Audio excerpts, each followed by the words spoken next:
How to know if you are blocked on Facebook Messenger. Hey everyone, welcome back. In this video, I will show you how to know if you are blocked on Facebook Messenger. So let's get started. First, as you have to just open the Messenger app. After you open Messenger with your account, simply at the top in the search bar, you'll have to just search for the name whom you want to just check it.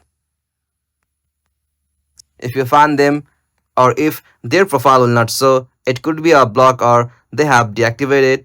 Step 2. Try sending a message. As usual, type a message and send there. If you see this is not available on Messenger, it's a strong sign that you have been blocked. Step 3. You can check profile on Facebook.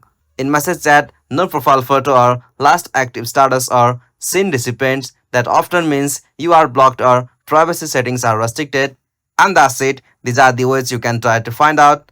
But remember, these signs are not 100% confirmed. They might have deactivated your account or restricted privacy.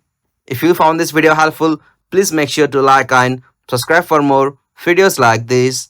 Thanks for watching. Have a good day.